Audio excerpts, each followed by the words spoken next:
Malayalam web series. ലോകത്തെ got എന്ന് പറയാവുന്ന ടീമാണ് കരിക്ക്. കോവിഡ് കാലത്തും അതിനു മുമ്പും കരിക്കിന്റെ വീഡിയോകൾക്കായി മലയാളികൾ കാത്തിരിക്കുമായിരുന്നു. ജോലിയും കൂലിയുമില്ലാത്ത ഒരു സംഘം യുവാക്കളുടെ കഥ പറഞ്ഞ തേരാപാര സീരീസ് മുതൽ കരിക്ക് ചെയ്ത വീഡിയോകളെല്ലാം വലിയ ഹിറ്റായിരുന്നു. സിനിമയ്ക്കും ടെലിവിഷനും പുറപ്പുറത്ത് യൂട്യൂബ് പോലുള്ള പ്ലാറ്റ്ഫോമുകളിലും വെബ് സീരീസ് ലോകത്തും ഇത്രത്തോളം സാധ്യതയുണ്ടെന്ന് മലയാളികളെ കാണിച്ചു തന്നത് കരിക്കായിരുന്നു. പ്രശസ്തരാകാൻ സിനിമയിൽ അഭിനയിക്കേണ്ട, ഒരു ക്യാമറയും യൂട്യൂബ് ചാനലും പിന്നെ കഴിവ് മാത്രം മതിയെന്ന് കരിക്ക് കാണിച്ചു തന്നു. ഓണത്തിനും ക്രിസ്തുമസിനുമെല്ലാം സദ്യക്കെന്നതുപോലെ തന്നെ മലയാളികൾ കരിക്കിന്റെ വീഡിയോകൾക്കായും കാത്തിരുന്നു. എന്നാൽ പതിയെ പതിയെ കരിക്കിന്റെ വീഡിയോകളിലെ തമാശകൾ ഏശാതായി. തമാശയിൽ നിന്നും സീരിയസ് കണ്ടന്റിലേക്കും കരിക്ക് കടന്നു. ഇതും പലപ്പോഴും പാളി. കരിക്കിന്റെ തമാശ കുറഞ്ഞുവെന്ന് പരാതിപ്പെടുമ്പോഴും അവരുടെ വീഡിയോകൾക്കായി മലയാളിയുടെ കാത്തിരിപ്പ് തുടർന്നുകൊണ്ടിരുന്നു. എന്നാലിപ്പോൾ ആ കാത്തിരിപ്പെല്ലാം ഉപേക്ഷിച്ച മട്ടാണ് പലരും.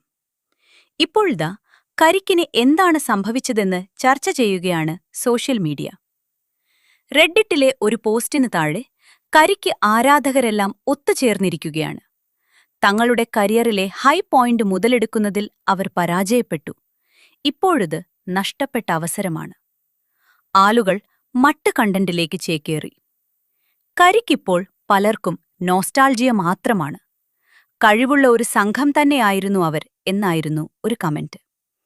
അവരിപ്പോൾ വലുത് എന്തിനോ വേണ്ടിയുള്ള തയ്യാറെടുപ്പിലാണെങ്കിൽ പോലും അവർക്ക് പഴയ ചാം നഷ്ടമായിരിക്കുന്നു. ഉന്നതമായ പ്രൊഡക്ഷൻ വാല്യൂ ഉണ്ടെങ്കിലും കണ്ടന്റ് ബോറിംഗ് ആണ്. അവസാനം പുറത്തിറങ്ങിയത് കണ്ട് തീർക്കാൻ പോലും സാധിച്ചിട്ടില്ല എന്നായിരുന്നു മറ്റൊരു കമന്റ്. ഈയടുത്ത് അവർ ഇറക്കിയതിൽ മിക്കതും ശരാശരി നിലവാരമുള്ള കണ്ടന്റായിരുന്നു. അതവർ തിരിച്ചറിഞ്ഞു. തങ്ങളുടെ കഴിവിനെക്കുറിച്ച് പുനർചിന്തനമുണ്ടായി. ഇപ്പോൾ അവർ തേരാപാര സിനിമയാക്കിയാൽ പോലും വിജയിക്കില്ല. സമീപകാലത്തെ അവരുടെ തിരക്കഥകൾ മോശമാണ്. കോമഡിയും ദുർബലമായി. ഇതോടെ ആളുകൾ മറ്റിടങ്ങളിലേക്ക് പോയി. ഈ പ്രേക്ഷകരെ പുതിയ ഇൻസ്റ്റഗ്രാം ക്രിയേറ്റർമാർ സ്വന്തമാക്കി. വീണ്ടും ആളുകളെ കൊണ്ടുവരണമെങ്കിൽ എക്സ്ട്രാ ഓർഡിനറി ആയിട്ട് എന്തെങ്കിലും ചെയ്യണം എന്നായിരുന്നു വളരെ ശ്രദ്ധിക്കപ്പെട്ട ഒരു കമന്റ്. നിഖിൽ പ്രസാദിന്റെ നേതൃത്വത്തിൽ ഒരു സംഘം യുവാക്കൾ കൊളുത്തിവിട്ട തിരിയാണ് ഇന്ന് പടർന്നു പന്തലിച്ച് സിനിമയെപ്പോലും വെല്ലുന്ന മേഖലയായി വളർന്നത്. സിനിമാ മോഹികളായ പലർക്കും കരിക്ക് പ്രചോദനമായി മാറി.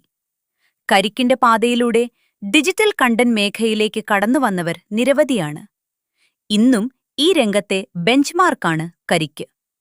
ഏതൊരു കണ്ടന്റ് ക്രിയേറ്ററും വെബ് സീരീസും നല്ല കണ്ടന്റുകളും ചെയ്യുമ്പോൾ കരിക്കരിക്കുമായി ആരാധകർ താരതമ്യം ചെയ്യും.